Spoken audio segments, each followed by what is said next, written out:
Des convois se sont tus au Sahel, mais la poussière n'est pas retombée. Là où l'on promettait un retrait, de nouveaux points rouges apparaissent, précis et calculés, autour du Burkina Faso. Ibrahim Traoré, figure de cette résistance, sait que le silence des puissances vaut souvent plus qu'une menace ouverte. La question n'est plus de savoir qui part, mais combien de temps encore l'Afrique supportera ces retours déguisés. Le Sahel n'écrit plus des communiqués, il réécrit des destins. Car derrière chaque base repeinte, chaque alliance rebaptisée, se cache la même équation. Puissance contre souveraineté. Ce que révèle cette enquête, c'est le prix réel de la coopération occidentale, mesuré non en discours, mais en kilomètres de frontières contrôlées. Pour les peuples du Burkina Faso, du Mali et du Niger, la promesse est claire. Récupérer la parole qu'on leur a confisquée depuis des générations.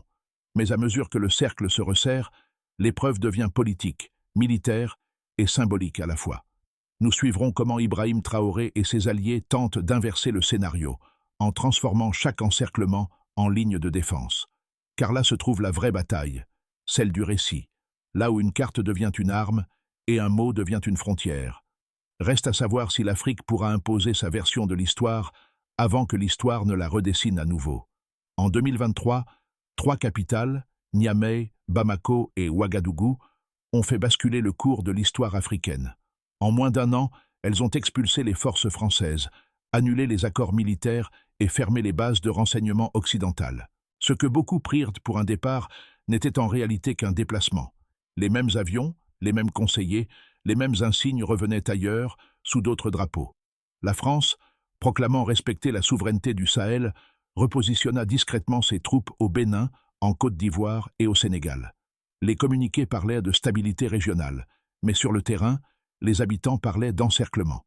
Cette manœuvre silencieuse prit la forme d'une géométrie nouvelle. Des cercles rouges apparaissant sur les cartes militaires, reliant les bases comme les mailles d'un filet. Les journalistes locaux baptisèrent ce schéma le retour invisible. Pendant que les diplomates échangèrent des sourires, des drones recommençaient à survoler les frontières du Burkina Faso. Là, Ibrahim Traoré comprit que le combat venait de changer de nature. La libération politique devait désormais s'étendre à l'espace aérien, économique et médiatique. Au sein des chancelleries européennes, cette audace fut qualifiée d'aventurisme militaire. Mais pour les jeunes du Sahel, c'était le premier chapitre d'une indépendance tangible, celle qui se mesure en kilomètres libérés, en discours non traduits. Les nations voisines observaient, partagées entre admiration et crainte. Certaines fermèrent leurs cieux, d'autres ouvraient leurs ports aux conseillers occidentaux. Ainsi, pendant que les cartes se coloraient de bleu et de rouge, une autre ligne se traçait, invisible, celle des consciences qui s'éveillent. Car ce n'était plus seulement une histoire de base ou de traité, mais une guerre de perception, où la souveraineté se gagne d'abord dans les mots. Dans cette bataille feutrée, un visage émerge comme repère, celui du capitaine Ibrahim Traoré. Ni chef charismatique autoproclamé, ni idéologue dogmatique, il avance comme un soldat qui mesure chaque pas avant de parler. Ses discours, courts et mesurés, contrastent avec le vacarme diplomatique. Nous ne cherchons pas la guerre, nous cherchons le respect. Cette phrase prononcée en 2024 à Ouagadougou est devenue un refrain dans les marchés et les casernes. À quelques kilomètres de la frontière béninoise, un village illustre cette mutation. Les habitants y ont transformé une ancienne garnison abandonnée en centre de formation civile, repeignant les murs aux couleurs du drapeau national. Un symbole discret, mais lourd de sens. La souveraineté se reconstruit d'abord par la main du peuple. À Bobo-Dioulasso, des étudiants en ingénierie racontent comment les coupures d'électricité, autrefois synonymes de dépendance, les ont poussés à créer leur propre générateur solaire. Chaque invention, chaque initiative devient un acte politique silencieux.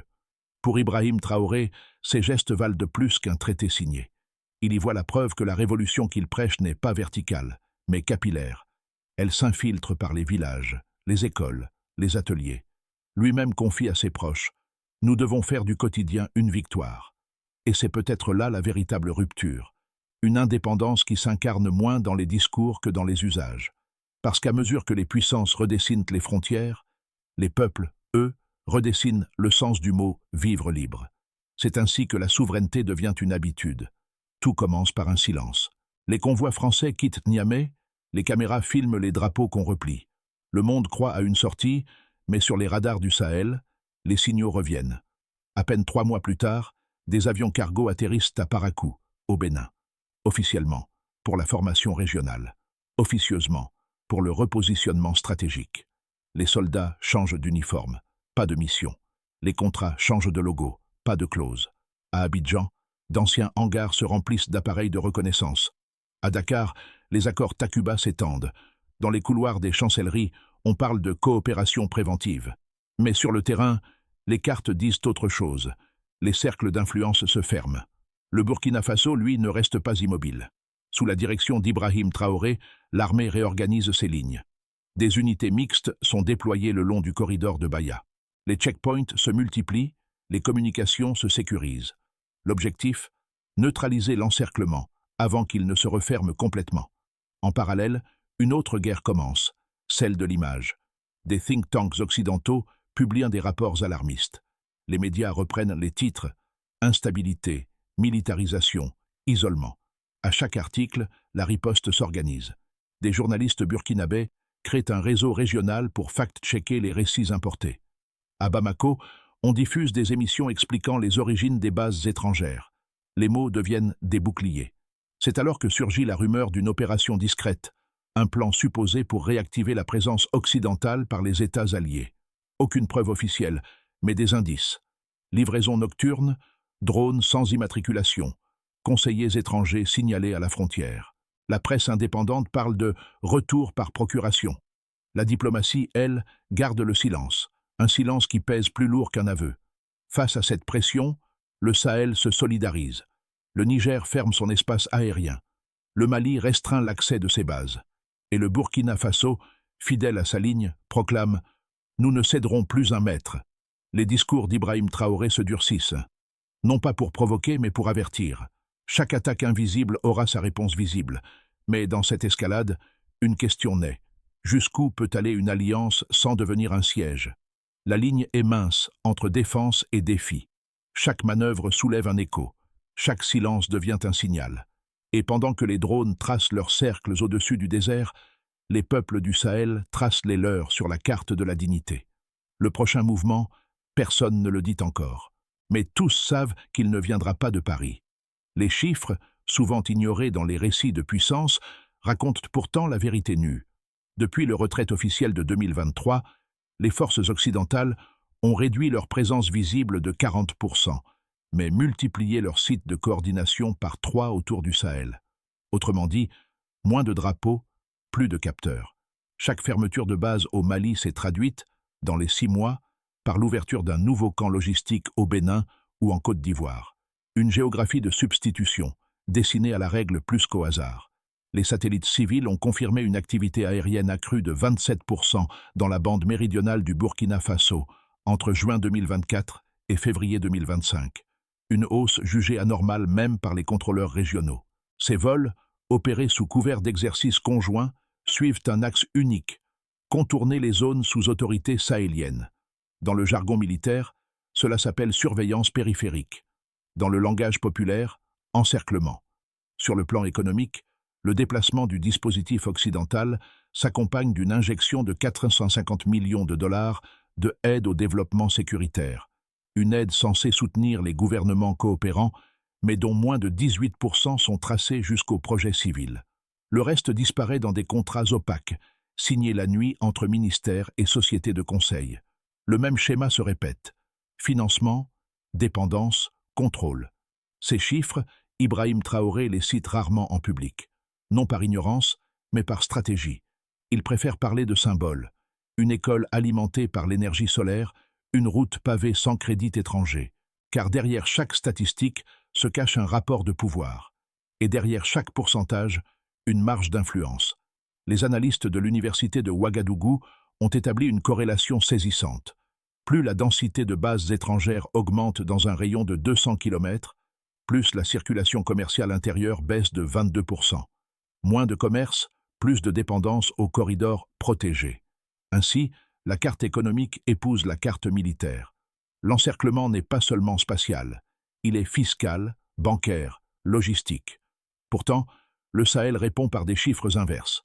En 2025, Les échanges intra-africains du bloc Burkina-Mali-Niger ont cru de 31% en volume et de 45% en valeur. Ce n'est pas une explosion, c'est une respiration. La preuve que même sous pression, une économie peut se recomposer hors du réseau ancien. Dans les statistiques, certains voient des anomalies, d'autres, les battements d'un cœur qui se réveille. Parce qu'au-delà des pourcentages, il y a une logique. Plus l'Afrique compte ses propres chiffres, moins d'autres compteront pour elle. Et c'est peut-être là, dans la comptabilité de la souveraineté, que se joue la victoire. Pour comprendre le Sahel, il faut d'abord écouter ses contradicteurs. Les chancelleries occidentales affirment que leur présence n'est qu'une réponse au terrorisme croissant. Sans assistance, disent-elles, la région sombrerait dans le chaos. Elles citent des attaques au nord du Mali, des trafics transfrontaliers, des menaces contre les civils. Dans cette logique, les bases ne sont pas des symboles de contrôle, mais des digues de stabilité. Les aides militaires et les programmes de formation seraient donc des parapluies nécessaires sous un orage que les Africains ne peuvent affronter seuls. Mais sur le sol du Sahel, la perception est inverse. Les populations ne voient pas des parapluies, mais des chaînes repeintes. Chaque nouvelle base étrangère rouvre une blessure coloniale à peine cicatrisée. Les gens se demandent pourquoi ces installations se concentrent toujours près des corridors économiques plutôt que des zones insurgées. La menace réelle, selon eux, n'est pas seulement armée, elle est financière, politique, narrative. C'est là qu'intervient la réponse de dirigeants comme Ibrahim Traoré. Il ne nie pas la complexité des dangers. Il ne prétend pas non plus qu'un État seul peut contenir tous les périls. Mais il oppose une autre idée de sécurité, celle qu'on bâtit avec son peuple, pas autour de lui. Sous sa direction, le Burkina Faso a transformé la sécurité communautaire en politique d'État, des comités locaux de vigilance, des écoles d'autodéfense citoyenne, une armée qui s'appuie sur la confiance plus que sur la technologie. Les résultats, bien que partiels, changent la perception. Moins d'attaques, plus de coordination. Et surtout, un sentiment nouveau, celui d'appartenir à une cause commune. Parce que le plus grand défi du Sahel n'est peut-être pas l'insécurité, mais la foi qu'on lui retire, en se prétendant son gardien. La guerre a changé de forme. Elle ne se livre plus seulement sur les frontières, mais dans les esprits. Là où l'ennemi portait autrefois un uniforme, il porte désormais une idée. Des rapports circulent à Bruxelles et à Washington. Surveiller les réseaux numériques du Sahel pour prévenir la radicalisation. Mais derrière cette formule rassurante se cache un projet bien plus vaste. Contrôler la narration. Ibrahim Traoré l'a compris avant beaucoup d'autres. C'est pourquoi, en 2025, son gouvernement investit massivement dans les médias publics et la formation de journalistes nationaux. À Ouagadougou, de jeunes rédacteurs apprennent à raconter l'Afrique dans sa propre langue. Les studios improvisés deviennent des bastions symboliques. Chaque micro tendu devient une ligne de front invisible. Pendant ce temps, à Paris, les analystes parlent de guerre cognitive. Ils ont raison, mais ils en ignorent le sens profond. Ce n'est pas une lutte pour l'information, c'est une lutte pour l'interprétation. Et dans cette bataille, celui qui nomme les choses finit par les posséder. Car désormais, au Sahel, les mots valent autant que les armes. Dans cette dynamique, les gouvernements, les entreprises, les citoyens et la région entière se transforment. Depuis 2024, les administrations du Burkina Faso, du Mali et du Niger ont resserré leur politique de contrôle stratégique. Les ministères de la Défense coopèrent via un centre de commandement commun à Niamey, capable de traiter plus de 200 rapports hebdomadaires. Pour la première fois, 3 États sahéliens partagent un réseau de données sécurisé sans passer par Paris ni Bruxelles. L'effet est autant politique que symbolique. Une autonomie fonctionnelle qui effraie les anciens tuteurs. Ibrahim Traoré insiste, « Nous n'avons pas rompu le dialogue, nous avons simplement changé de langue. » Les retombées économiques sont immédiates. Plusieurs sociétés minières européennes ont suspendu leurs activités, évoquant un climat instable. Mais cette vacance a ouvert un espace inédit pour les acteurs africains et asiatiques. En 2025, les contrats d'exploitation attribués à des consortiums africains ont augmenté de 38%, une redistribution qui transforme la dépendance en opportunité. Les recettes fiscales, elles, ont grimpé de 17% au Burkina Faso, preuve que la souveraineté peut aussi s'écrire en chiffres. Dans les villages frontaliers, la population vit l'encerclement non comme un siège, mais comme un test. Les coopératives agricoles s'organisent. Les écoles intègrent des modules d'histoire nationale. Les jeunes répètent les discours de Traoré sur les marchés comme des hymnes. Pour eux, la résistance n'est plus un mot politique, c'est une pratique. L'accès à l'eau, à la terre, à l'électricité devient un acte de souveraineté quotidienne. Et chaque amélioration locale devient une victoire collective. Le mouvement sahélien ne s'arrête pas aux frontières. Au Ghana, au Togo, au Sénégal, les débats universitaires s'enflamment. Qui protège qui? Des manifestations pacifiques soutiennent le bloc sahélien, tandis que des gouvernements voisins cherchent à éviter le clivage. Le discours d'indépendance, autrefois marginal, devient contagieux. Une nouvelle génération d'intellectuels parle désormais de panafricanisme pragmatique, ni anti-occidental, ni dépendant, mais souverain. Ces dynamiques inquiètent les anciennes puissances, qui craignent l'effet domino. Mais sur le terrain, l'inquiétude se transforme en cohésion. Le Sahel, longtemps présenté comme une ligne de faille, devient une colonne vertébrale. Et derrière les chiffres, les slogans et les tensions, se profile une idée simple. Quand un peuple s'unit autour de sa dignité, le monde entier doit recalculer ses cartes. Plusieurs scénarios se dessinent pour l'avenir du Sahel. D'abord, une consolidation progressive. Le Burkina Faso, le Mali et le Niger poursuivent leur intégration militaire et économique, renforçant la logistique commune et les échanges commerciaux. Les réseaux d'énergie solaire et les corridors routiers internes progressent, tandis que les liens diplomatiques avec Moscou et Pékin s'institutionnalisent. Le coup sera lourd, sanctions, isolement partiel, pression médiatique, mais la cohésion interne pourrait compenser la fragilité financière. Dans ce scénario, le Sahel se stabilise lentement, au prix d'une fermeture relative au reste du monde. Ensuite, un élan d'autonomie audacieux. Les États sahéliens s'allient à de nouveaux partenaires du Sud global. Brésil, Inde, Turquie. Les exportations minières passent sous contrôle africain. Les devises locales se solidifient grâce à un fonds monétaire régional. Les bases étrangères se transforment en pôles d'observation civile, sous supervision conjointe. Ibrahim Traoré apparaît alors non plus comme un symbole isolé, mais comme l'architecte d'un modèle post-colonial pragmatique. Le Sahel deviendrait alors un précédent, la preuve qu'un bloc africain peut se maintenir sans tuteur. Enfin, une contre-offensive silencieuse menace. Les pressions économiques s'intensifient, gel d'avoirs, ralentissement des investissements, campagne de désinformation. Les tensions sociales internes croissent, alimentées par la pénurie de crédit et l'isolement diplomatique. Sous cette pression, certaines élites pourraient se détacher du projet commun, rouvrant les portes aux acteurs extérieurs. Une spirale de division menacerait de renverser les acquis de 2023-2025.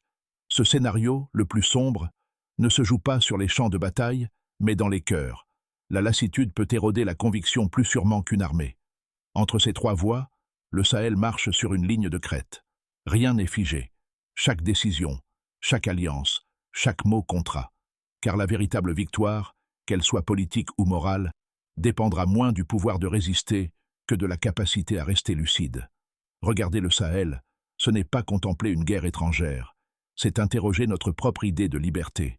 Car derrière chaque drapeau, chaque discours, se cache une question universelle.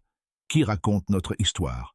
Ce que vivent les peuples du Burkina Faso, du Mali et du Niger n'est pas un simple bras de fer diplomatique. C'est une épreuve de dignité. Dans les foyers africains, les débats s'allument le soir autour d'un poste de radio. On y parle d'avenir, de justice, de cette phrase d'Ibrahim Traoré que beaucoup citent comme un proverbe. Notre souveraineté ne se négocie pas. Ces mots résonnent au-delà des frontières. Ils deviennent des miroirs pour d'autres continents où la dépendance prend d'autres formes, financières, énergétiques, culturelles. Et pour nous, spectateurs souvent lointains, que signifie cette révolution tranquille?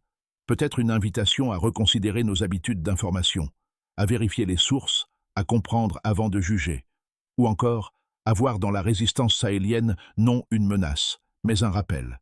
La liberté se cultive autant qu'elle se proclame. Car ce qui se joue au Sahel ne concerne pas seulement ceux qui y vivent. C'est une expérience humaine qui redéfinit la fierté, la responsabilité et la mémoire collective. Un peuple qui décide de penser par lui-même ouvre un chemin que nul mur ne peut bloquer. Et si chacun, où qu'il soit, faisait le même geste, celui de refuser la résignation, peut-être alors, le monde cesserait de parler du Sahel pour enfin parler avec lui. Le Sahel ne manque pas d'idées. Il lui faut une méthode. La stratégie se dessine peu à peu, portée par un réalisme patient. Il s'agit d'abord de reprendre le contrôle des cartes. Les frontières ne sont pas seulement géographiques, elles sont numériques. Créer un centre africain de cybersécurité sahélienne d'ici 2026 permettrait de surveiller les flux d'informations sans dépendre d'infrastructures étrangères. L'objectif est clair: réduire les intrusions enregistrées sur les réseaux gouvernementaux. Ensuite, il faut mutualiser les ressources énergétiques. Les barrages du Niger, les mines du Mali et les champs solaires du Burkina Faso forment un triangle stratégique. L'objectif: interconnecter ces pôles pour couvrir 40% des besoins électriques régionaux avant 2030. Un réseau africain de l'énergie bâti par des ingénieurs africains. Puis, former l'autonomie plutôt que l'importer. Sous l'impulsion d'Ibrahim Traoré, le Burkina Faso transforme ses académies militaires et civiles en écoles de souveraineté. Les diplômés y apprennent autant à coder qu'à gouverner. Chaque promotion devient un bataillon d'indépendance intellectuelle. Il est aussi crucial de valoriser la coopération horizontale. Créer un fonds commun sahélien pour financer les projets agricoles, les médias indépendants et les entreprises locales.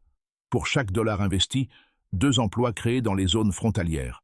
Parce qu'une frontière vivante ne se défend pas avec des armes, mais avec des revenus. Enfin, il s'agit de mesurer la victoire autrement. Non plus en base fermée, mais en écoles ouvertes.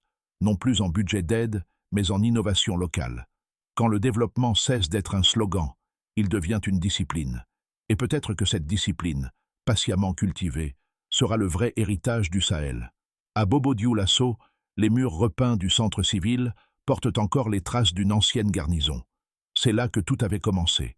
Un geste simple, des mains qui redonnent couleur à la pierre. Aujourd'hui, ce geste devient symbole. Partout au Sahel, les habitants réinvestissent les lieux abandonnés, les transforment en écoles, en ateliers, en radios communautaires. La reconstruction ne se décrète pas, elle se pratique. Ibrahim Traoré évoque souvent cette scène. Pour lui, ces murs incarnent l'esprit du pays. Résister, puis reconstruire, sans attendre l'autorisation de personne. Il y voit la différence entre indépendance et souveraineté. L'une se proclame, l'autre se prouve. Et chaque mur repeint devient une preuve de plus, une victoire intime contre la résignation. Dans les villages, on raconte que la peinture s'écaille parfois sous le soleil, mais qu'elle ne disparaît jamais. Parce qu'elle n'est pas qu'une couleur, c'est une mémoire. Et dans cette mémoire, le Sahel trouve sa continuité, celle des mains qui refusent de trembler, même quand la poussière revient. La dignité ne se négocie pas. Quand le vent du Sahel se lève, il ne porte plus la poussière des colonnes étrangères, mais l'odeur des terres reconquises. Chaque pas, chaque parole, chaque silence construit désormais une mémoire collective, celle d'un continent qui apprend à respirer sans permission. Ce qui se joue là-bas dépasse le Sahel. C'est une conversation entre le passé et l'avenir, entre ceux qui ont dominé et ceux qui se relèvent. Nous pouvons détourner le regard ou écouter. Nous pouvons commenter ou comprendre. Car l'histoire ne demande pas toujours qu'on prenne parti. Parfois, elle exige simplement qu'on entende. Et dans ce bruissement de voix africaines, il y a plus qu'un cri. Il y a une promesse, fragile mais tenace, de dignité partagée. Le Sahel ne demande pas la compassion du monde. Il lui tend un miroir. Et dans ce reflet, chacun de nous doit décider, non pas ce qu'il pense du Sahel, mais ce qu'il ferait à sa place.